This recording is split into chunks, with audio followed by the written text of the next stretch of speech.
the HDR Partnership Officers within the Graduate Research Education and Development team at QUT, and that's also known as GRED. So thank you so much for spending some time with us on a Wednesday afternoon to find out more about HDR internships, which I have to say is a really exciting bespoke space for students to be able to undertake projects that are separate from their research and to have that real world industry engagement experience and also networking as well. So before we get started, just a little bit of Zoom housekeeping. I'm sure we are all experts at Zoom now after the pandemic, but this session will be recorded. So it would be great if you could keep your camera and your mic off until questions at the end. It just helps everyone's bandwidth and the running of the presentation go a little bit more smoothly. But with Ski here, he will be monitoring the chat, and you're very welcome to pop questions into the chat as we go, or you can save them until the end, and I'll invite you to turn your mic and camera on to ask any questions at the end. So before we start, I'd like to acknowledge the Turrbal and Yagara as the First Nations owners of the lands where QUT now stands. We pay respect to their elders, laws, customs, and creation spirits, recognising that these lands have always been places of teaching, research, and learning. And QUT acknowledges the important role that Aboriginal and Torres Strait Islander people play both within the QUT and also the broader community. And if you are coming to us in the Zoom on lands elsewhere, I would also like to extend my respect to the elders of the lands that you're zooming in from as well.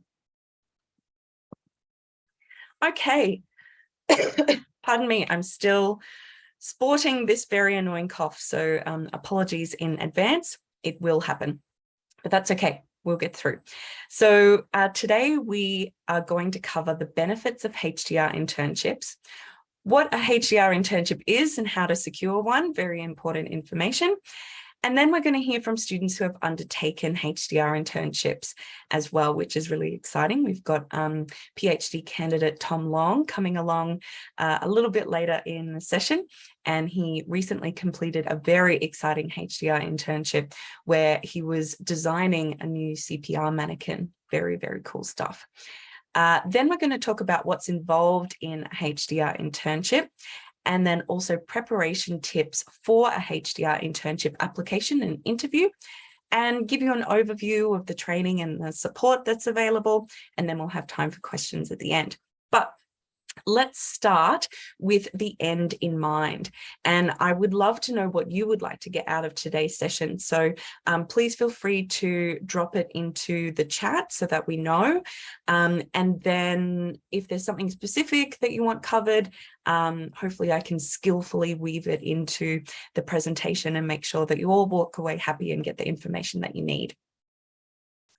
All right, if you've not heard of Graduate Research Education and Development Team before, also known as GRED, welcome to GRED. We offer optional training and learning, which can help students in their professional development. And we really have two main objectives, which is to help HDRs complete their thesis. Now, that's more with our language and learning educators that will help students with their academic writing. And then also there are members of GRED who are dedicated to equipping HDRs for life after their degree. So excuse me, Ski and I sit more on that second objective of helping HDRs be equipped for life after their degree. And also we have a careers educator in GRED as well, Karen Carvu, who is more on that second objective as well.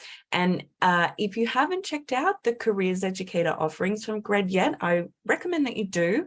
There's lots of exciting workshops and drop-in sessions. And Karen does a really great job of targeting students at different stages of candidature and what they should be thinking about at different stages of candidature. So make sure you touch base with Karen as well. And we also have within GRED something called the HDR Skills Assessment Tool. And I can see that Ski has put the link to it there. I would recommend that you have a look at this link, have a go at the tool. It will just give you a little bit of an overview of where you're sitting currently, what you would like to do, and if there are any gaps in between that perhaps you need to look at so that you can move from point A to point B in where you want to be in terms of your professional development. So if you're not familiar with GRED, or even if you are, or if you have done the HDR skills assessment tool a little bit earlier in your candidature, then I would recommend having another go at it, because sometimes things change and you may need to do additional professional development for the direction that you're moving in. So check that one out.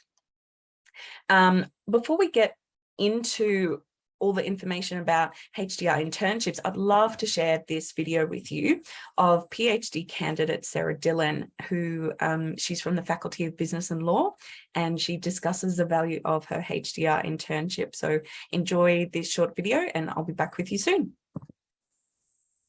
I'm Sarah Dillon, and my PhD research looks at international entrepreneurs and their emotions, and how the ways that they manage their emotions affects their decision making.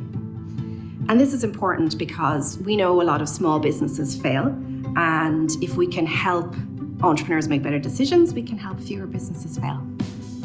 So the internship was with QUT's Centre for the Digital Economy, and the project was a sort of commercial consultancy type project for a government agency. And we were tasked with trying to understand how different stakeholders in Queensland dealt with and engaged with the digital economy. We had to speak to, not-for-profits, community groups, volunteer-based organisations, businesses, big ones, small ones, manufacturing services, and really gain an understanding of how they were engaging with the digital economy and what they needed from the digital economy. There were 3 main reports. One of them sort of addressed some of the questions that we had been asked to look at directly, and I suppose was a lot more strategic. Another report looked at just some of the general feedback and concerns and trends that we could see emerging in the space based on our analysis of what other digital economies around the world were doing. And then there was another piece that looked at, more broadly, how do communities, how do people, how does society engage with government and with government guidance and regulations and the different tools that we have to help people. Part of what we really were tasked with was running these workshops that were co-designed with the government partner. In that way, part of our role really was to help the partner gain that taste themselves directly from these different stakeholder groups, so that our reports weren't just PDFs. We'd really helped the partner understand what was going on as a whole. I think professionally, I've definitely got a better understanding of where my PhD and the skills that I've acquired during the PhD, where that fits in the bigger picture of industry. But also more broadly, how research can inform business, how research can inform society, how research can really make a difference and, move some of the levers and make change in the ways that, we often want to see. Here I was, on the one hand, you're in sell yourself mode, when you do an interview. And then on the other hand, you're like, well, now I've got to do what I've just, said I can do. And matching up your behaviors and what you're delivering with what you've said you can, it can be a little bit intimidating. But then when you can do that, it feels incredible. Like you really realize that what the PhD gives you, it's not just the piece of paper, it's so much more. And I think in that way, personally, it's helped me become the professional I wanted to become and the human I wanted to become by doing the PhD. And I don't think I would have seen that quite as tangibly if I hadn't done the internship. Having been through the whole internship process, I can wholeheartedly recommend other PhD students give this a go. Initially, I wasn't sure about doing an internship because I come to my PhD with a number of years of industry experience already. It sort of unlocked understanding that allowed me to make more of my PhD somehow. I would definitely recommend PhD students get in there and, have a look and make an internship for yourself happen. Well, I hope you enjoyed that video. I've seen that video maybe 100 times. I'm not joking. And I have to say, every time I watch it, I just really value Sarah's honesty, when she's talking about that intimidating moment of, you've been in the interview and said what you can do, and then you've got to match it up and actually do it in the internship. And that, can be a bit daunting, but so rewarding. I really appreciate her honesty there. And I think she made a really great point. And she did. She had lots of concerns before the internship that, she already had done industry experience before commencing her PhD. And, why should she undertake an internship? And it was a really, for me, I said, well, it's an opportunity to see your skills that you have developed through your PhD in action in the real world, and see how it can be applied to a different setting. And then that can then be applied to other settings as well. And I think that that was really some of the biggest value that she got out of the internship. So I hope you enjoyed that video as well. And let's move on to what is industry. And, when I started in this role, I had so many students say to me, I don't want to get industry experience because I don't want to work in manufacturing. So if you're in that boat where you think industry is just manufacturing, let me expand your mind a little bit. So industry refers to any potential end user of research, and that includes, but it's not limited to, businesses, governments, government business enterprises, non-government organizations, not-for-profit groups, and community organizations. And excuse me, Ski and I, we had a session yesterday, and I said, looking through that list, I'm pretty sure that we have had students undertake internships in all of those different types of industry. And we had a look through the data, and yes, we have. So there's so many different options for you to undertake an internship in industry. And we hope that you find the right one for you. So I would like to ask you a question now, which is there an industry type that you're hoping to gain experience in during your degree through an internship?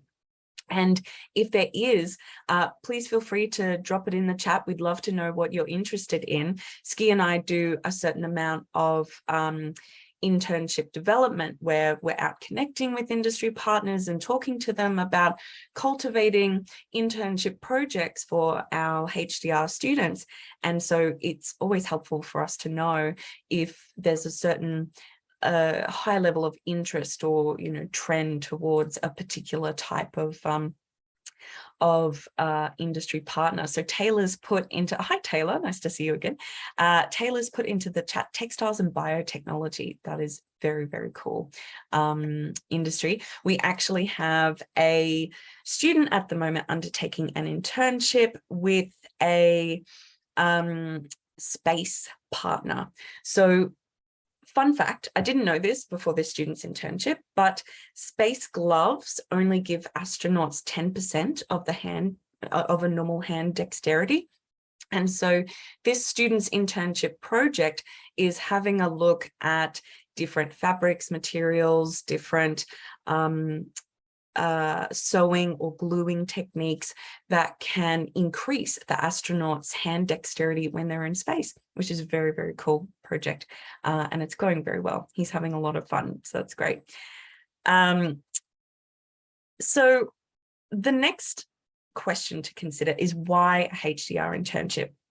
And I have to say that internships are really important of your intent, irrespective of your intended career path. And I'll go into that a little bit more on the following couple of slides.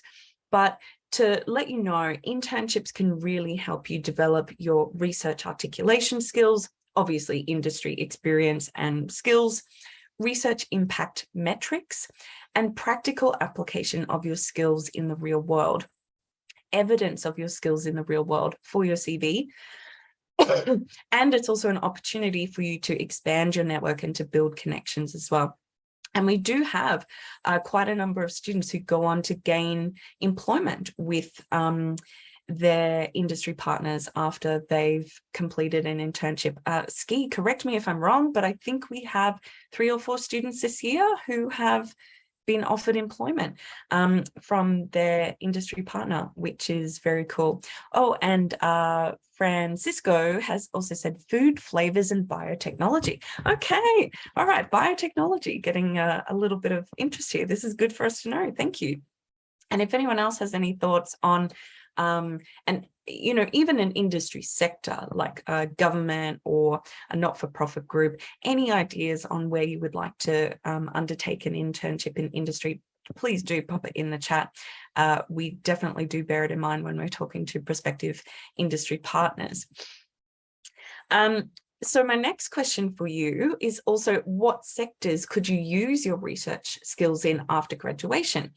And probably a great example of this is we had a student who worked in, I'm going to butcher the, biomedical science.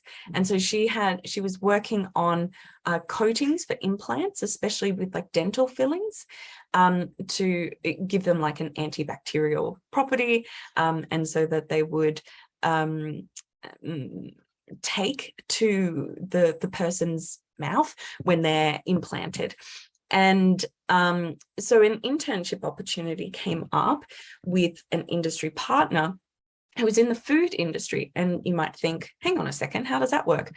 But they were looking at incorporating these coatings into the flooring in food production spaces to make it more hygienic, etc. So she was able to transfer her research skills in this one area to another area. And I would really encourage you to think about an internship in that way of how you can transfer your skill set, because I guarantee you there's a lot of industries that you could use your research skill set in. And it's just about broadening that mindset of looking outside to other perhaps transdisciplinary opportunities. So I'd recommend that you have a think about what sectors that you could apply your skills in after graduation, and can an internship help you get there? So, pardon me. The other reason to consider an internship is that most of you will probably be looking at going one of two ways after graduation, either into academia or into industry. And feel free to pop into the chat if you are leaning more towards one than the other. We'd love to know. The stats on academic positions at the moment, and I've got a slide coming up about where they are, but overall, somewhere between 60 to 70% of PhD graduates are going on to find work outside of academia after graduation. So 60 to 70% of students are going on to find work after academia, outside academia after graduation. And that's a huge percentage. So what we really hope that our internship program will do is just give you industry engagement experience so that you are prepared should you want to go in the industry direction, should you need to go in the industry direction. And we've got this great quote on the screen from the ACOLA report. And I know it's from 2016, and you might be going, Susan, that's ancient. It's 2022 now, but I have to say this report, there's never been another one come out that's really surpassed it since, so it still stands. But it says the HDR training must not be seen as an academic apprenticeship, but as the highest level of university education, the outcomes of which can be applied across a range of different careers. And so this is what I was just talking about with Jayanti's internship of antimicrobial flooring, and being able to transfer that research skill set outside of her field into a different career and into a different industry. So the other reason to really consider a HDR internship is that academics are also really now expected to come into an academic position with industry engagement skills and experience and a network as well. And this is really important for collaborative research and for grants. And also, if you are thinking of potentially working in academia overseas, believe me, that expectation of having that industry engagement skills and experience and contacts, it's even greater than what it is in Australia. So there are your two main reasons as to why you should consider a HDR internship. And it's really so that you're prepared, irrespective of your intended career path, whether you go on to academia or industry, or as I think most academics do now, it's a mixture of both. You know, people might start in one, move to the other, or they might bounce between the two in their career. So that's really the main reasons to consider a HDR internship. And these are the job stats that I was talking about before. So you can see that after the pandemic, the data for the academic jobs on the left-hand side of the screen started at about $1,000 job ads a month, and it's decreased to roughly about 800 a month in Australia after the pandemic. Now, conversely, if you have a look at the non-academic research jobs on the right-hand side of the screen, they started up around 19,000 job adverts a month in Australia. Yes, they have dropped after the pandemic as well, but it's down to about 15,000. So when you have a think about it, you know, 800 to 15,000, it's a really big difference. And we just, you know, we're not saying these things to deter you in any way. If you would like to pursue an academic career, if that's what you want to do, you should absolutely do it. But Ski and I are just here to also give you the reality of the situation. And we're here to help you diversify your potential future career portfolio so that you're prepared to gain employment either in academia or in industry. All right, so that's the why. Let's move on to the what. What is a HDR internship? It is a short-term and clearly defined project that's with or for industry. So Ski and I, we co-manage the HDR internship program. And so all HDR internship agreements do need to come through GRED. So if you're thinking about it, they've got to come through us. If you go and apply for something that isn't approved by QT, there's not much that we can do to help you. So just make sure that you're coming through us when you're applying for something. The internship project itself is between you as a HDR student, the academic mentor, and the industry partner. Now, the academic mentor can be your supervisor, or it can be another QUT academic staff member who has expertise relevant to your internship project. Now, we've had a lot of students who have consciously chosen to have an academic mentor that's not their supervisor because they saw that working with another academic staff member was actually a really great networking opportunity in and of itself. In addition to the networking that you undertake with your industry partner. So just something to think about, and I would highly recommend it. As I mentioned previously, internship projects are separate from your thesis research, but it's ideal if they're related to or relevant to your research. Now, it doesn't need to mean that the topic is exactly the same. It can be quite broad. Essentially, what we're looking for is you're going to be developing some high-level skills during the internship that's on par with a HDR degree. And the industry owns the IP of the internship project. So not the background IP of your research and your thesis, that's all still yours, but the industry partner will own the IP of the internship project that you undertake. So what can it look like? It could be a standalone project that you do with an industry partner, or it could be part of a larger grant or research collaboration, and perhaps we have different students undertaking different parts of that. Internships are somewhere between 3 to 6 months in length. The minimum amount of time is 3 months. And the length of time will really depend on the industry partners' needs and what they need the student to do during the project. So you'll notice the internships that we have advertised, some of them will be 3 months, 4 months, 5 months, 6 months. Now, what happens for you when you undertake an internship? So we work with the Graduate Research Centre, and they pause your candidature while you're undertaking an internship because they are generally full-time experiences. And your milestones are pushed back by the duration of time that your internship is. So if you do a 3-month internship, your milestones get pushed back by 3 months. And this is really great for you because then it means that when you complete the internship and you come back to your research, you don't have a big milestone sitting there waiting for you. So you get that breathing space, which is great.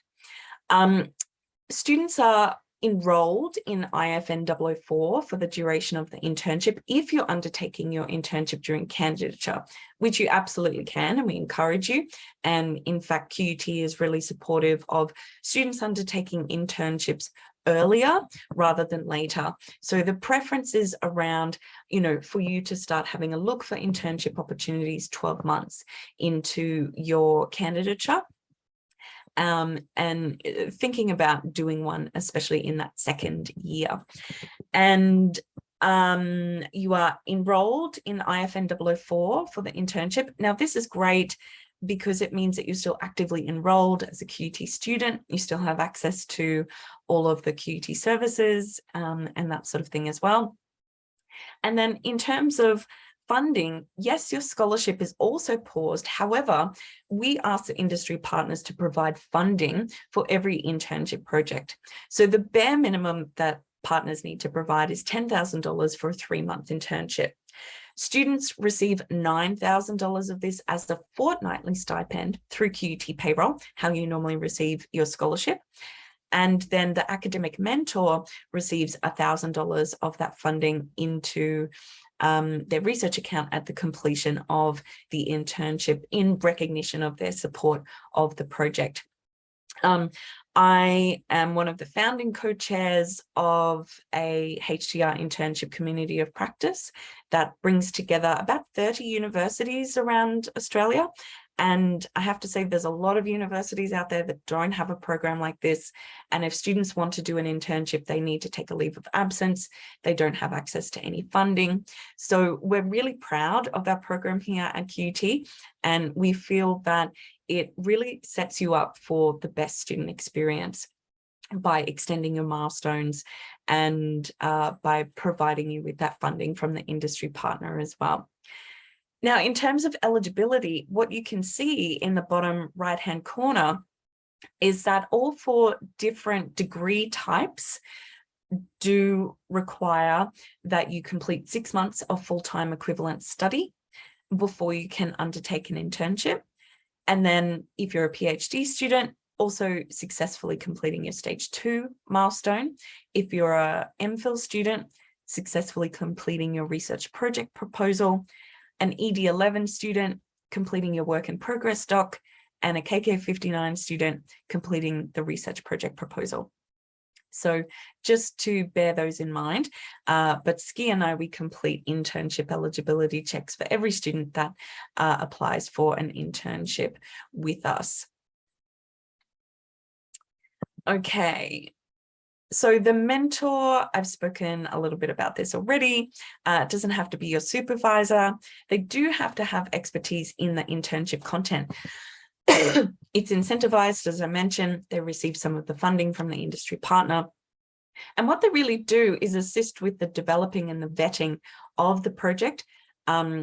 Ski and I, even though we're facilitating internships of students across all faculties, as you can imagine, we don't have that expertise in every single project that's going to come across our desk.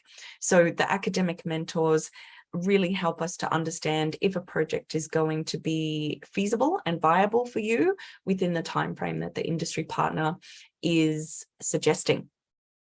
And you can also have 2 mentors. So we recently had, actually, if I use the example of the student working on the space gloves, he has 2 academic mentors who have come from different areas of the university with different backgrounds of expertise. So one of the mentors is from fashion, and one of the mentors is from the School of Chemistry and Physics. So really able to provide the student with 2 different perspectives. And if you need 2 different mentors to be able to complete the internship project, then we can certainly assist with that. Okay, so how to secure an internship. There are 2 main ways that you can go about this. So the first one is we have our internship opportunities that are available and open for application on our HiQ page, and Ski's just put the link to that in the chat. Thank you, Ski. And he also said, check this link every week, which is very true. We would generally are changing our internship opportunities weekly. So what you'll see advertised there are different internship opportunities that could come from the QUT HDR internship program. So they're opportunities that Ski and I have curated and cultivated with industry partners. You'll also see opportunities from HDR Intern, which is the only third-party provider that is QUT approved for HDR internships. And then also there are some external programs such as the Nicolas Baudin program in France, STEM policy graduate program. So they'll pop up from time to time as well. But anything you see there, you can certainly apply for, and we encourage you to. The second way that you can find an internship is that you can self-source it. Now I'm going to talk a little bit later because we have a whole separate self-sourcing a HDR internship workshop where we walk you through what these points on the slide, how to identify a potential industry partner from your contacts or your network of contacts, how to establish a relationship with them first, which is so important, because you want to give them the opportunity to get to know you, see your value, and how you could contribute that to their organization before you pitch the internship to them. So I would recommend, and I'll give you details about this later on, but I would recommend coming along to our next self-sourcing a HDR internship workshop so that you're then prepared to both apply online or to self-source your own internship. And we want you to be prepared for both. As we said, we're trying to help you diversify your future potential career portfolio of options. And also we want you to be able to apply for existing opportunities and to be able to find your own. And sometimes I think that self-sourcing might be the better option, because then you get to connect with the industry partners that you specifically are interested in working with, and also go through a very great networking opportunity as you're meeting with different prospective partners and that sort of thing. So highly recommend that. And then what's involved in a HDR internship? Now, this is a model of when you're applying for a HDR internship opportunity that is available for application on our HiQ page. So you can see you apply for it first. Ski and I do an internship eligibility check to make sure you meet the eligibility. We provide all the applications to the industry partner, who shortlists applications and then interviews prospective students for the internship opportunity. Excuse me. You then participate in finalizing the internship agreement with us and the industry supervisor and your academic mentor. We then send you internship pre-requirements to complete. These take an hour and a half at the most. And we'll send you the links for that, so you don't have to worry about that. You then start the internship. You complete mid and final internship presentation. So remember, you are enrolled in IFN 004 that I'm unit coordinator for. And so your pieces of assessment are the mid and final internship presentations. And I'll talk a little bit more about them later on. There's a couple of post-internship requirements to complete, but they're very minimal. And we then invite you to complete a post-internship survey to tell us about your experience. And then you receive the HDR Internship Certificate, which is signed by the Deputy Vice-Chancellor of Research at QUT, Professor Christopher Barner-Kowalik. And this is such a great thing to have on your LinkedIn, in your CV, so that you can demonstrate to prospective employers in the future, hey, I've already applied my research skills during my degree with an industry partner, and here's the proof. So what's involved in self-sourcing a HDR internship, you can see it's the first 3 steps that are just a little bit different. So rather than applying, you are identifying a potential industry partner from your network, forming a relationship with them, and then pitching the internship to them. And in our self-sourcing HDR internship workshop, we really walk you through, it's a very interactive workshop, how to do each step. And we provide you with our program flyer and our external website and any other documents that you might need to be able to pitch an internship to an industry partner. And then the rest of the internship process is the same. Pardon me. So the next session is on the 21st of September. And I think Ski's just put the link to register in there, which I recommend that you do. If for some reason, the time isn't suitable for you, please feel that you can reach out to us, and we may be able to organize an individual session with you to walk you through the self-sourcing process. And we also have the online program as well. So the link is there to our HiQ site, and it's got a little bit more information about self-sourcing as well. And you can also email us and we'll get back to you and help you through the self-sourcing process. So if you need help networking, I would really recommend checking out the Employ Your Ability modules online. So this is free for students to be able to access, and you can see we've got 4 different modules on there as an example, which is connections, opening doors, creating and maintaining a powerful first impression, strengthening your connections, and so tell me about yourself. I really recommend, if you're sitting there thinking, Susan, how am I going to self-source an internship? I don't know anyone. I guarantee you do, by the way. But if you're not sure in your networking skills, then I would really recommend starting here to upskill a little bit before you head out to self-source an internship. Now, the internship presentations that I spoke about before, the mid and the final internship presentations,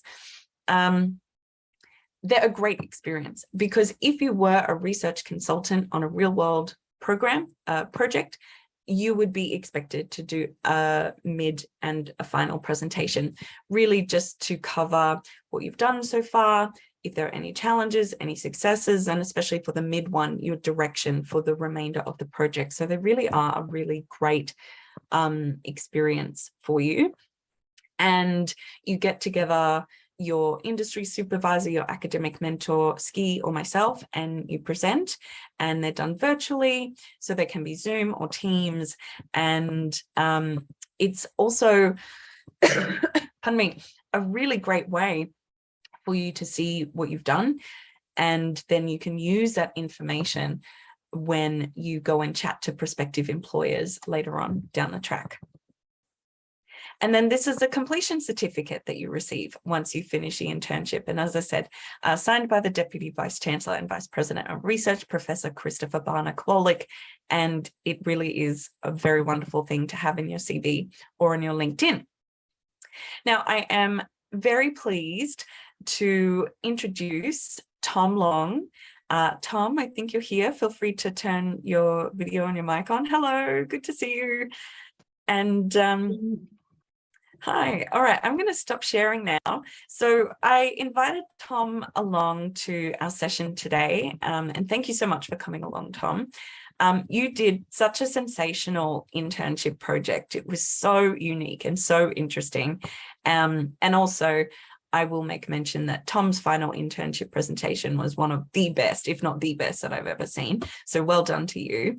And Tom, I would love if you could just, chat for a few minutes about your internship experience, maybe the process that we went through beforehand to organize the internship for you, and then tell us a little bit about the internship project itself and what your experience was like.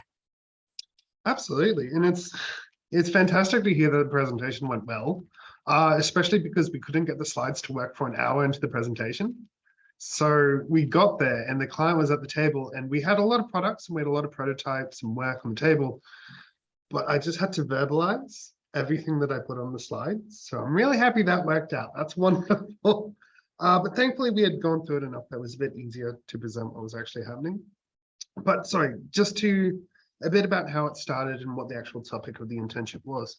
So my internship was very much so around creating advanced CPR training mannequins.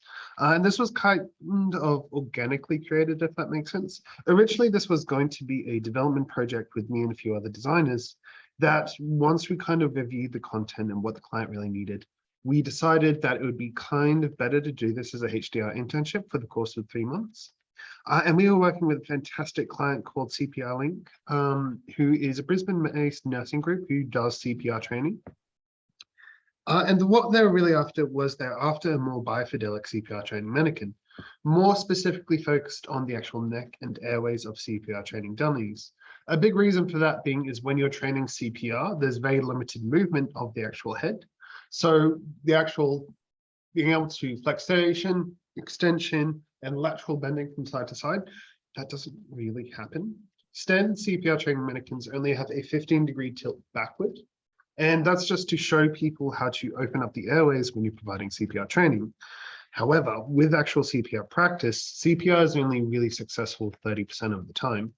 There's many, many reasons for this. Panicking, emergency situations, people not remembering what they need to do, lack of people knowing how to do CPR. Outside of medical institutions, it can be really hard to train people to respond appropriately and applying all of these really relevant skills. Some of the biggest issues we're finding, though, is when people actually vomit when they're passed out. Because a very important aspect of CPR training is to first make sure that the head is straight up, because it tends to loll from side to side. And the way that that's actually held on the human body when you're providing CPR, someone needs to hold the head while someone gives CPR. So it's really important that you do have a very realistic, almost relaxed form of the human head. And this is exactly what the trainers were trying to instill in people. They're trying to make a more realistic dummy so people, one, took the CPR training more seriously, and two, they knew exactly how to hold the head and to make sure that they are clearing out vomit before actually doing the CPR training. And if you don't, it gets swallowed back into the lungs. So it's a really, really necessary step. So my actual HDR internship was broken up into 4 main aspects. And the first aspect was just doing a very standard literature review, exploring what is the existing design knowledge surrounding CPR mannequins, what is currently on the market, what are the existing CPR training standards, and really, really interestingly, how can we make the teaching experience of CPR training or any medical field training more engaging and long-lasting? And what I mean by long-lasting is with actual emergency situations for EMTs, nurses, doctors, you really need to train, one, mental actual models of what you physically need to do. And then you also need muscle training and muscle memory to remember how much pressure you need to do, what is the actual timing of the pressure, and making sure that you're creating these almost rhythmic beats and responding to that appropriately. And there were many, many different aspects we identified in the literature review, and it was very much so emotional engagement. It was very much so providing extremely realistic feeling mannequins for people to respond to, and creating dedicated scenarios that people could envision themselves in the situation and really engage with the content. When it was too obvious that a CPR mannequin was a mannequin, it just removed people's confidence to be able to apply CPR to a real person. By pushing these existing scenarios and creating really developed and engaging training simulations, we're able to make sure that the actual teaching was facilitated in such a way that, one, it was really ingrained within people so that they knew exactly what they needed to do and they were able to apply it really successfully. So that was the overall goal of what we were after for the literature review. And that was really, really fascinating. It was a great first step. And the second aspect of that, which was part 2 of the internship, was a product ecosystem, which was massive. I made a Google Sheets that actually spanned nearly 150 cells down and 45 cells across. And that was just going through every single CPR training mannequin we could find, identifying all the brands, the descriptions of each student CPR mannequin, how much they weighed, how much they costed, how much, what you were actually required to maintain them. And just going through, we were really trying to identify if anyone was doing anything similar to what we were talking about. Was anyone really trying to make realistic CPR mannequins or advanced CPR mannequins? And there were a few companies that were making realistic mannequins, but no one was even approaching what the client was asking for when it came to a realistic head and neck movement and really accessible airways. So it just validated the design direction. So at the midpoint of my HDR internship, I got to give a really chaotic presentation to Susan, who gave me great feedback. Thank you, Susan. And we were just going through why this is a valid direction, what we found in the literature review. And thankfully, it was a great experience for me because I got to do a practice systematic review, which I'm now applying to my PhD. So that really helped me in terms of what I need to do next for my PhD, and I found that incredibly helpful. So I was able to combine the findings from the literature review and the product ecosystem to really validate where we were in the market, why this was valuable to the client, what they needed to know, and the different outcomes from that.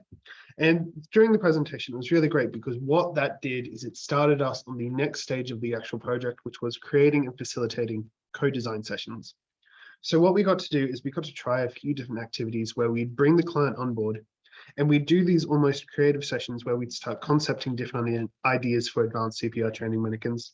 We'd make some prototypes, and we'd have a bit of back and forth in terms of how this would be refined. And the final part was actually doing a manufacturing report on, all right, based off these concepts, here are some proposed prototypes. Here's some around 6 or 8 different design directions that we can make, and then just validating them and applying some technical detailing. After that, there was the standard stuff like reference list and appendix. But it's really funny.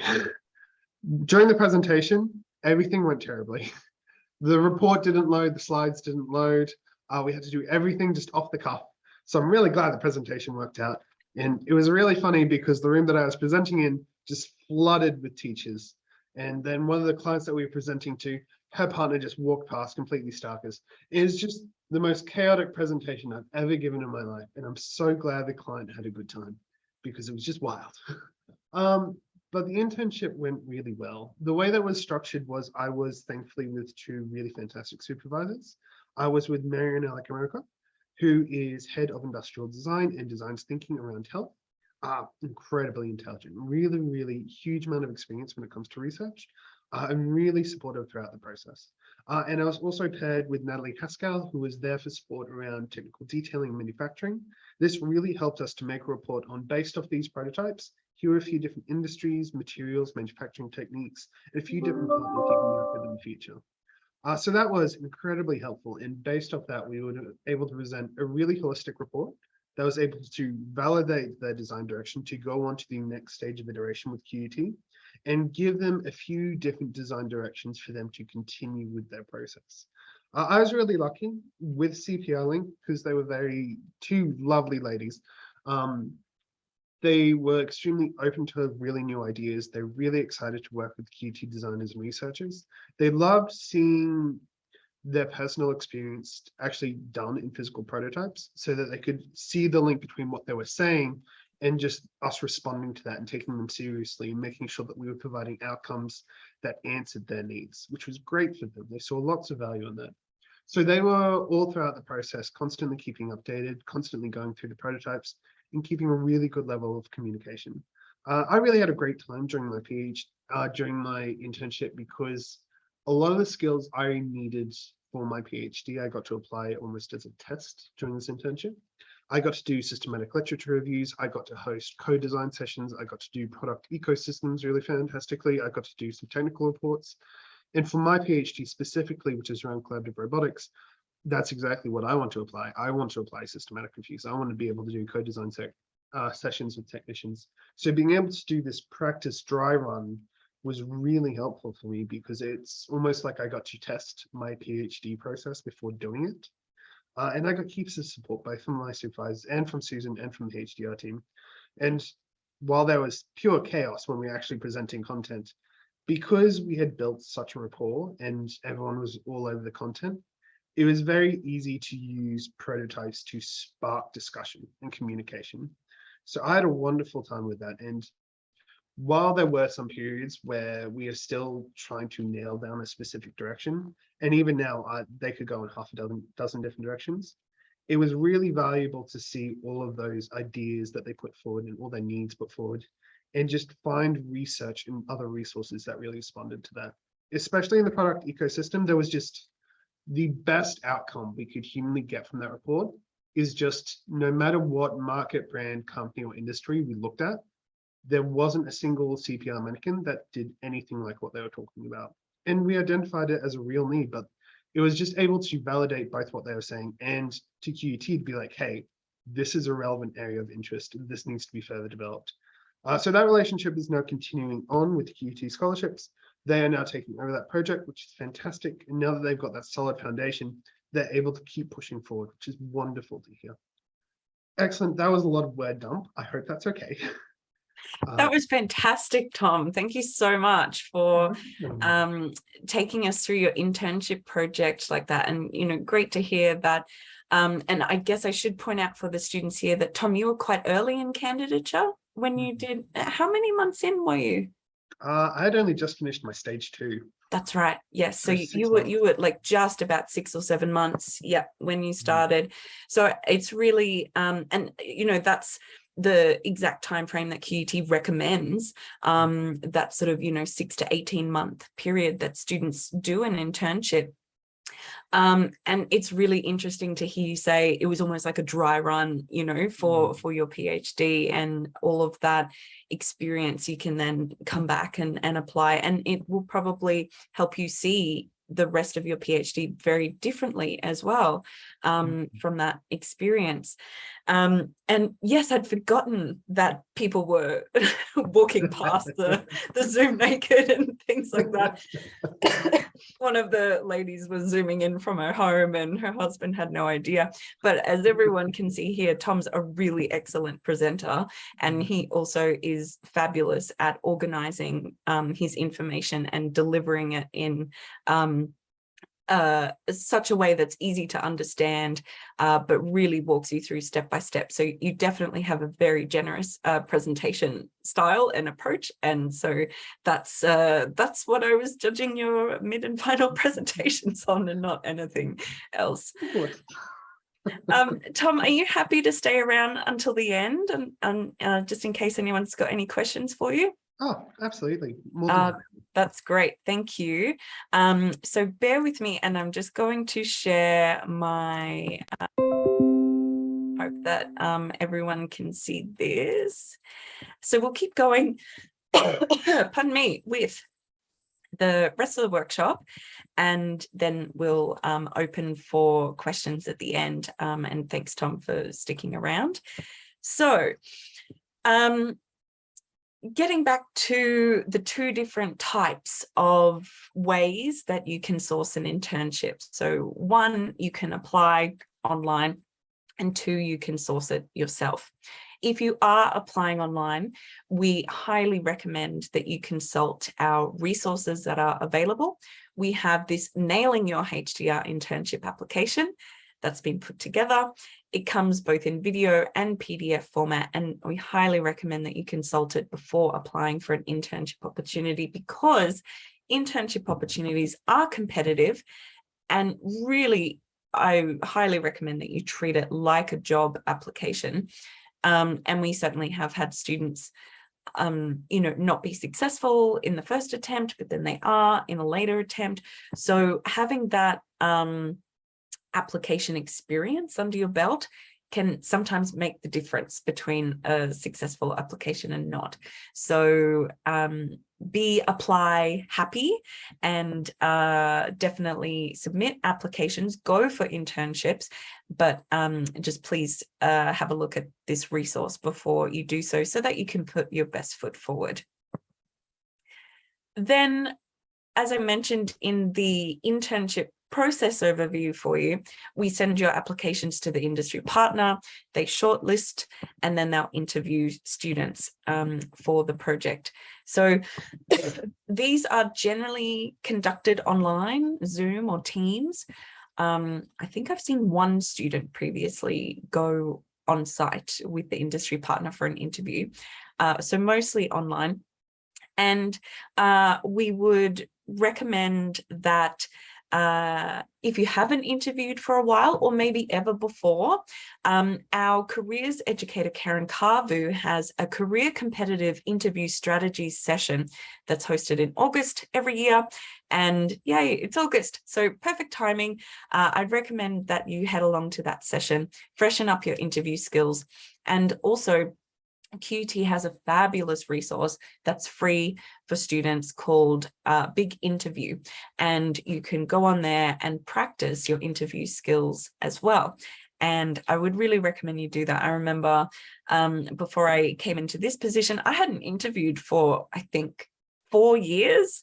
And it can be really daunting when you haven't done it for a while. So it's always good to have a freshen up before you go into an interview. So some very basic internship interview skills include, and this is all based on Ski and our experience of seeing students in internship interviews. And some of them might seem obvious, and we thought so too, but we have seen all of these in internship interviews. So this is our top tips. Join the Zoom early, definitely. Highly recommend being there before the industry partner, and to have adequate lighting for your Zoom interview. So I've got a little ring light here that I use for workshops, and if I turn it off, you can see, you know, I've become quite shadowy, I'm harder to engage with. And so we recommend just making sure you have appropriate lighting for your Zoom interview, and organize to be in a quiet location. There's nothing like hearing a busy cafe, you know, going on behind. It's really distracting, and the industry partner won't be able to engage with you as well. Professional clothing, at least from the waist up. You are so very welcome if you're on Zoom to wear your tracksuit pants or your pajama bottoms or your board shorts. But please do dress professionally on at least the top half to make a good impression on your industry partner. Body language on Zoom is also very important. Smiling, using hand gestures, that really does help people to engage with you. And hopefully you've seen good body language from me throughout this workshop as a good example. Speak up and give concise answers. I think probably one of the biggest, I don't want to say mistakes, but maybe something that students could do better that we see or have seen in the past is students often spend way too much time talking about their research topic.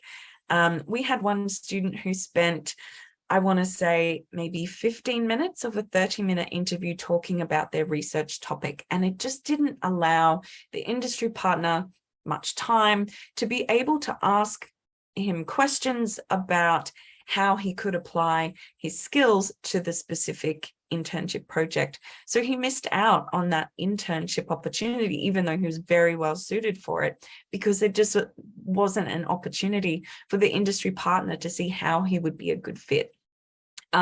So very concise answers so that the industry partner has that time to be able to ask you more, and leaving them that room is really respectful. And be confident. Please, please, please don't undersell your skills and experience. I see this in the 3-minute thesis presentations all the time. And when I'm coaching the finalists at the moment for the 3MT competition, and a lot of my feedback is to be more confident about your research topic and the significance of it. That can be really infectious in a very good way. I was just very mindful of using that term post-pandemic, but people do respond really well when you are confident about your what you do and why it's important and why it matters. So these are our top tips for when you're interviewing for an internship, and I hope they're helpful for you. We will be sending out the slides later this week, so you'll have them. You can refer to them when it comes your time to participate in an internship interview. Now, our careers educator, Karen Carvu, she's also put a few do's and don'ts together. They're very similar to what Ski and I have put together in terms of what we've seen in the past. But again, we'll send these slides out and you'll be able to reference them when you're preparing for your internship interview. Pardon me. We recommend that before you go into your internship interview, that you also know what the industry partner wants. So a lot of the clues can be found in the advertised internship opportunity that's online. So make sure you take a screenshot of it before the closing date so that you can refer back to it. Really look carefully at that advertised internship opportunity. Make some notes on what they're looking for in preparation for your interview. And it really bodes very well when you can use a similar language style to what the industry partner has used. And then learn the competencies that they're looking for. So, you know, if they're looking for someone who can be great at data analysis, maybe that's what you want to highlight in your internship interview, as opposed to some of your other skills that you have as a HDR student. Then there's a STAR method. If you've not heard of the STAR method previously, Google it. There is so much information about it, but it's where you're describing the situation, task, action, and result. And so let's give you an example of that. So Ski might say to me, hey, Suze, when have you ever delivered a workshop previously? And I can say, well, in my current role, I deliver workshops regularly. I'm doing one right now. And the task is for me to be able to deliver information, hopefully in an engaging way, to students so that they feel well equipped that they can then undertake the application process or to self-source a HDR internship and to go through that internship journey.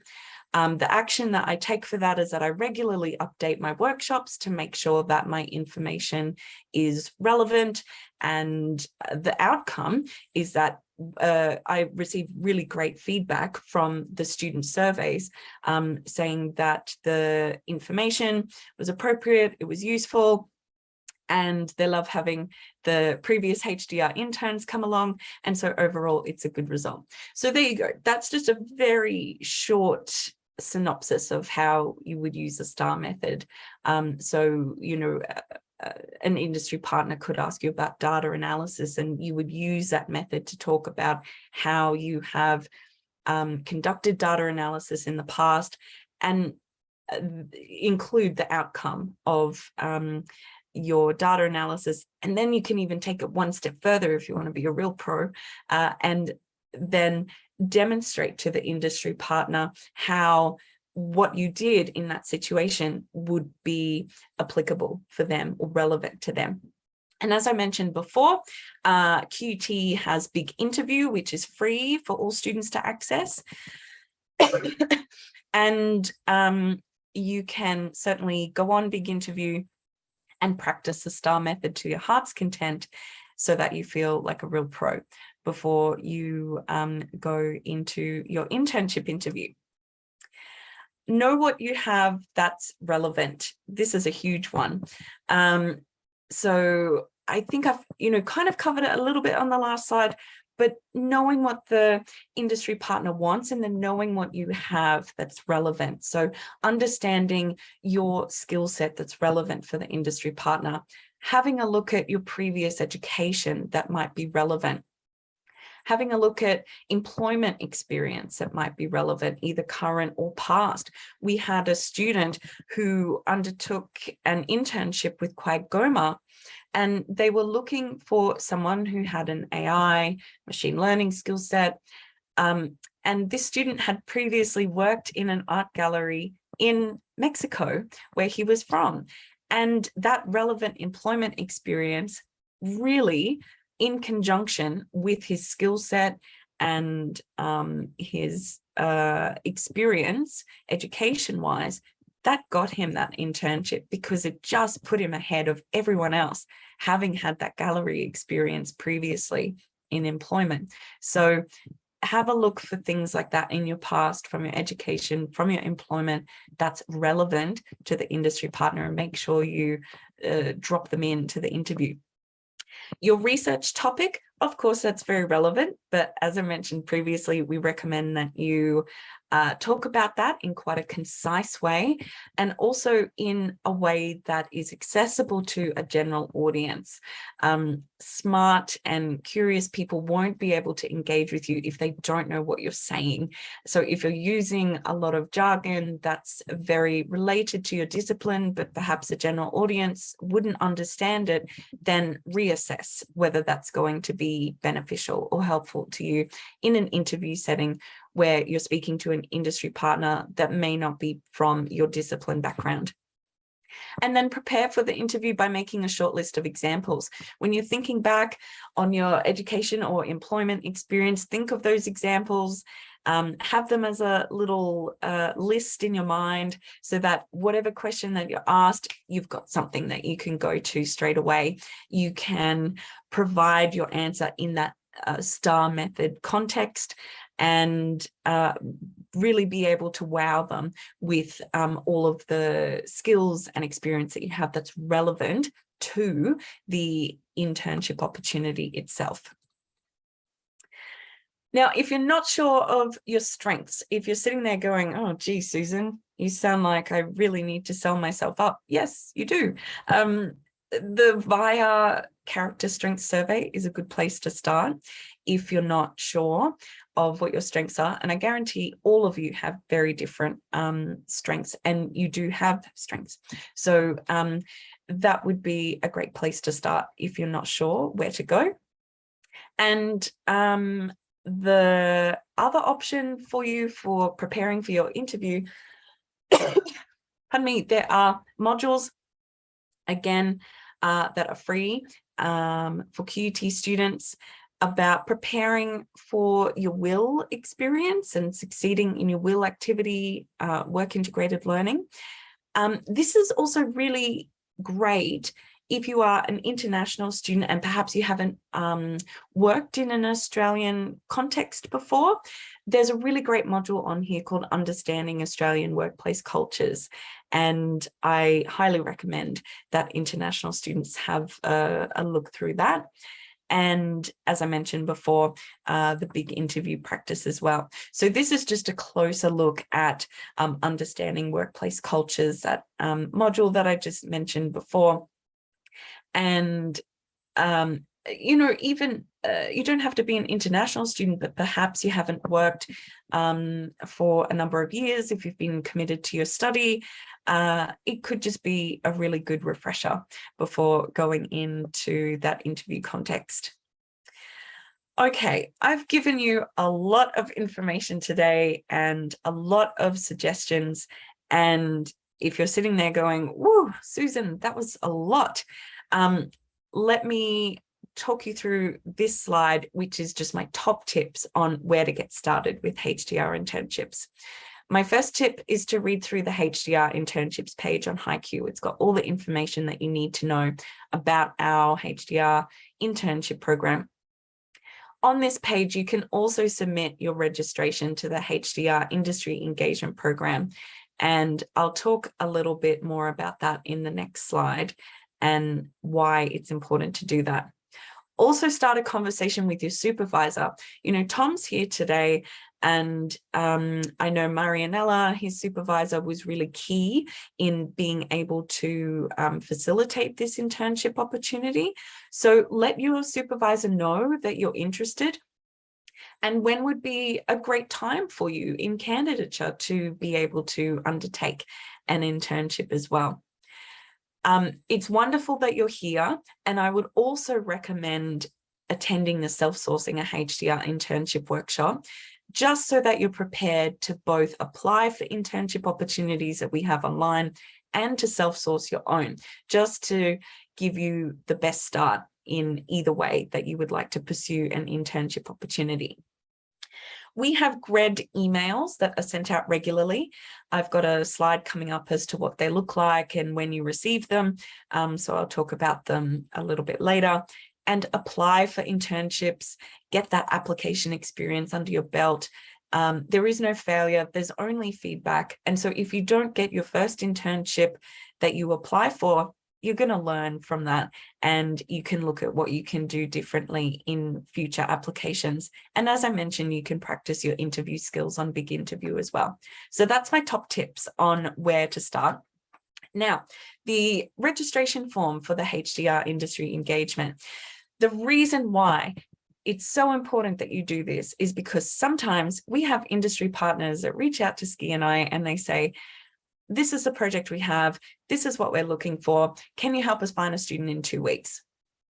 We don't have time to advertise that. And so we need to pull on a database of students, which we get from students who have completed the HDR industry engagement form. And we have a look through those students and say, okay, you know, this student has these skills, that's what they're looking for. And then we get in touch with those students and say, this is the opportunity that we have. Are you interested in applying for it? So if we don't have your registration, we don't know what you do or your skill set, and we can't create that connection for you. So please register. We would love to know about you, your research topic, your skill set, and your experience.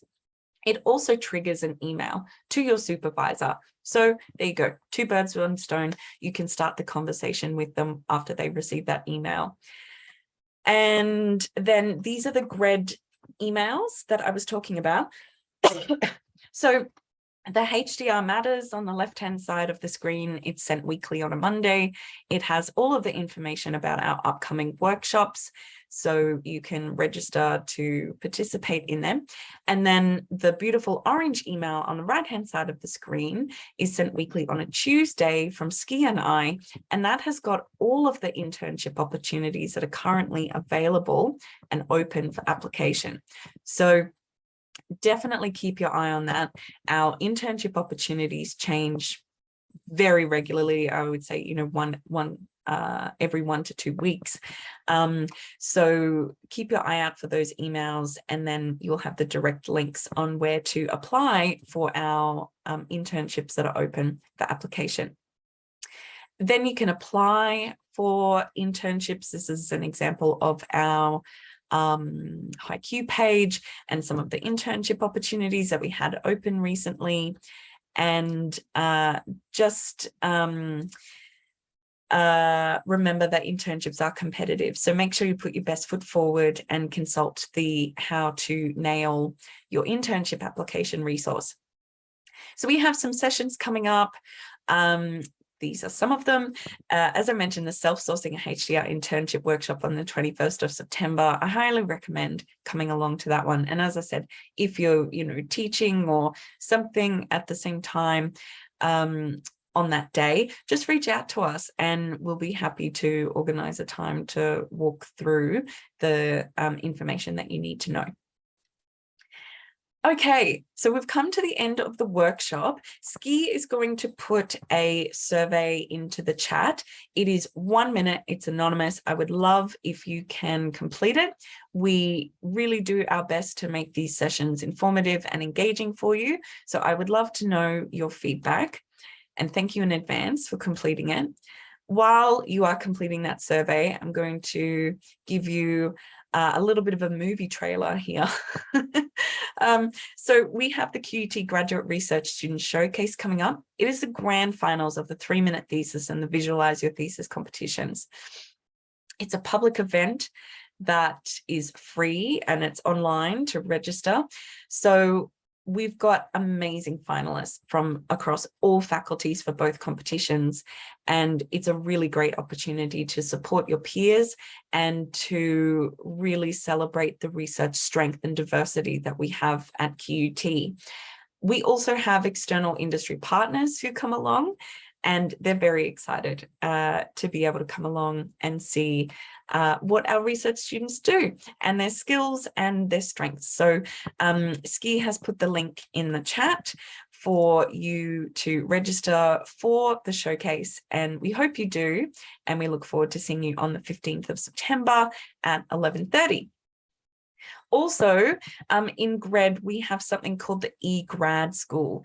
Now, other universities around Australia need to pay to access this content, but QUT students get it for free, and it is an amazing resource for you. There are some modules in here that would be particularly useful for you if you are thinking about undertaking an internship. I'm looking at project management, I'm looking at leadership and communication. So definitely check out the eGrad School modules and see if there's anything that you think you might need to enroll in to increase your professional development, to help with internships, but also with your future employment prospects as well after graduation. Ski's updated this slide. I love that he needed to point out who was who. But this is us, and we are very friendly people. We're very approachable. We genuinely love working with our HDR students. We were just saying yesterday how lucky we are that we get to know our students so well. Each project is so unique, it's so bespoke. I think, you know, Tom did a really great presentation earlier, and it shows you how bespoke each project is. And we feel really lucky that, you know, we're not sort of pumping out internships, and we get to really work with you on very exciting and very interesting bespoke projects that are so helpful and transformative for you. So please do feel free to reach out to us. Our email address is hdr.intern@qut.edu.au. If you have any questions about internships, if we can help in any way, we're very friendly. We're more than happy to help. And if you haven't already put your student ID number into the chat, we would love if you could do that now so that we can mark your attendance.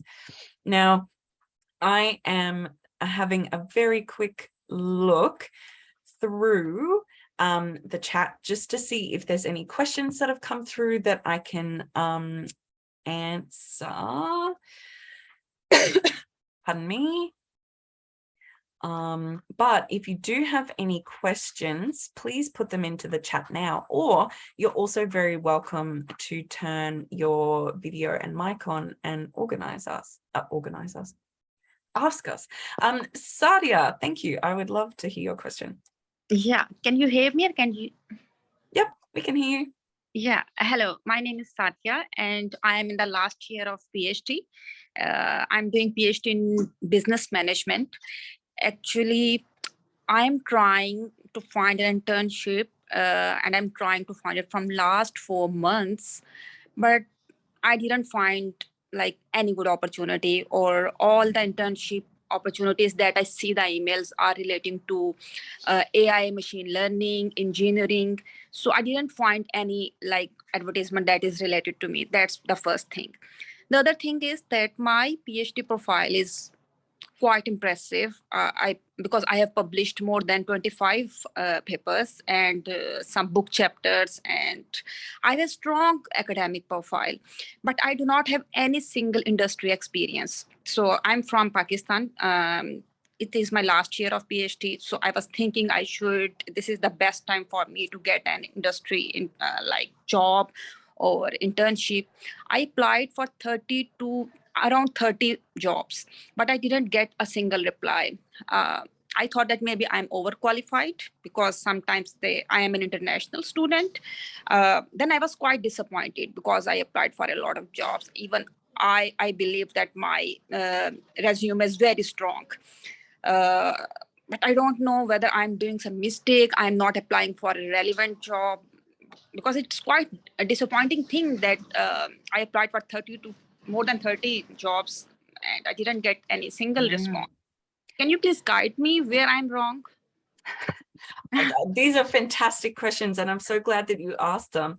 One thing that I will say about job applications, though, is that Ski and I, we look after industry engagement opportunities while you're a student, but we do have a careers educator in the graduate research education and development team. Her name is Karen Carvu. Ski, would you be able to maybe put a link in the chat to Karen's careers offerings? Because Sadia, I would definitely recommend reaching out to Karen. Or you could actually just email Gred and that will connect you. So gred@qut.edu.au. You'll be able to send Karen a copy of your resume. She can work with you, give you some feedback on it.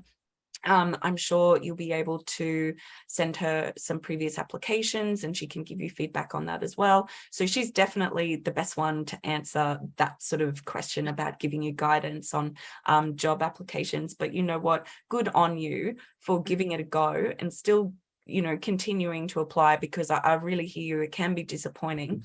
And also I love that you're taking responsibility for it and sort of saying, maybe I need to change some things up, and you know, maybe I'm not getting the attention that I need.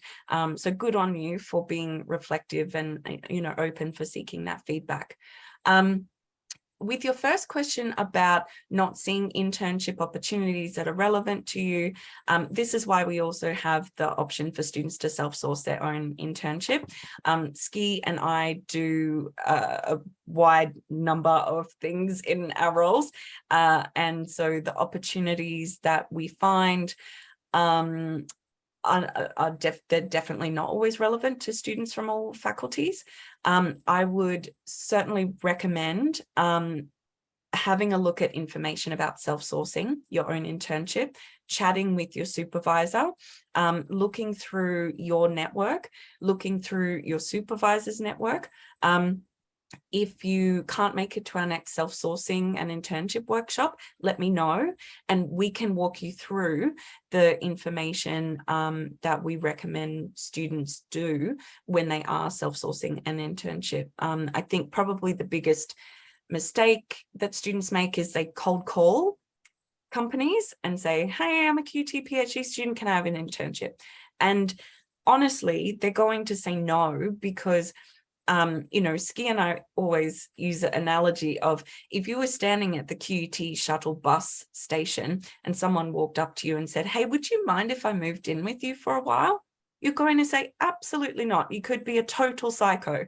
So the industry partner kind of feels the same if they're cold called. They don't know anything about you. They don't know how valuable you are or you could be to their organization. So it's really important that you reach out in a way that you form a relationship with them first before you then pitch an internship with them. So if you can't make it to the workshop, just send us an email at hdr.intern@qut.edu.au. We'll organize a time with you, walk you through that process, and get you started so that you can start reaching out to prospective industry partners in your network or your supervisor's network to organize an internship for yourself. Yeah, thank you so much. Actually, I tried these things and I contacted few HR managers, and in real life, these things are quite strange. I got some different answers from the HR manager.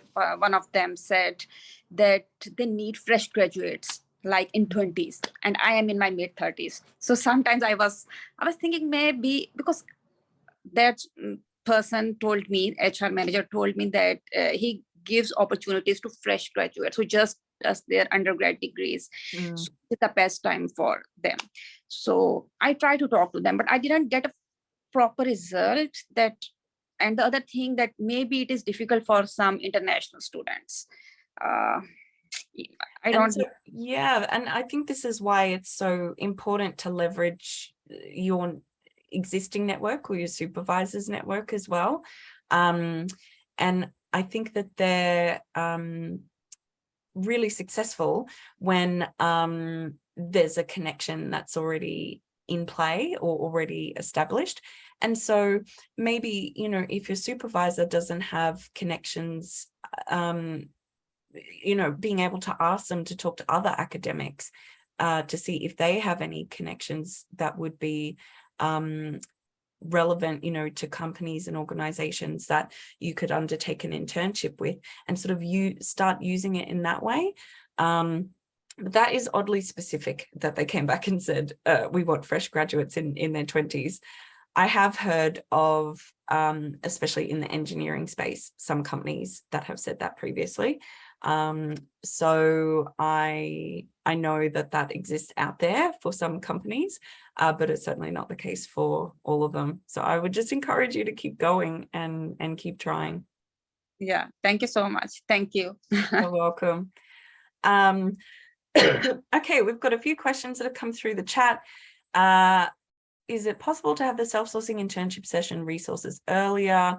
Yeah, just email us and we'll send you a link to the resources, but I would recommend that we organize a time with you as well to talk through the information, but we can do that.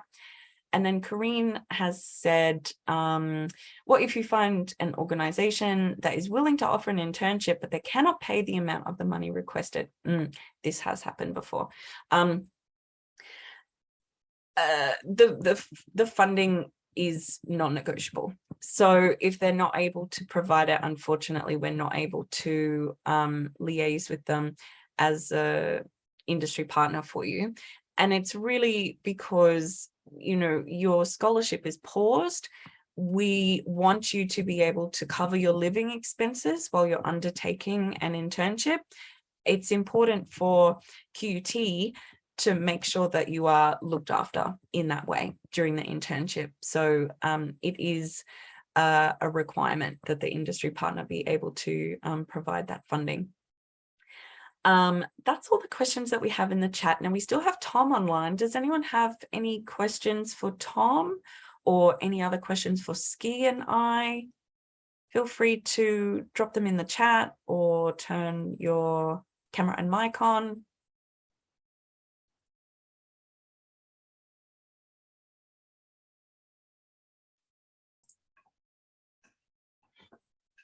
Hi. So with the self-sourcing, is it possible to link it up with like an existing internship application for the company? Oh, as in you've already applied to Pretty an much like they already organization? have an internship application process open. Oh, okay. I'd love if you could send us a link for that. And we'll have a look at it, because sometimes this is actually a really great question. Sometimes companies that do have their own internship programs, we need to make sure a few things, that they're willing to use the QT internship agreement template, that they're able to provide the funding, that sort of thing. So we'll check it out and let you know if they've got that ability to work with us in our program. So do I just email the hdr.intern? Yes, yeah, that would be great. Yep. And Tom has also said very kindly that if anyone has any questions for him, you're welcome to email him. That's really kind, Tom. Thank you. Feel free to pop your email in the chat if you're happy for people to have that. And I can see we're at 2:30 now, so we are at the end of the session. If anyone has any other questions, please feel free to email us at hdr.intern@qut.edu.au. And thank you all so much for being here today. I hope this was helpful to get you started on your internship journey. And also a huge thank you to Tom coming along and giving us such a great overview of his internship project and experience. I think it's always really helpful to hear firsthand from another student who has undertaken that experience. All right, well, thank you so much, everyone. And we look forward to hearing from you and working with you and helping you with internships. Take care. Have a good afternoon.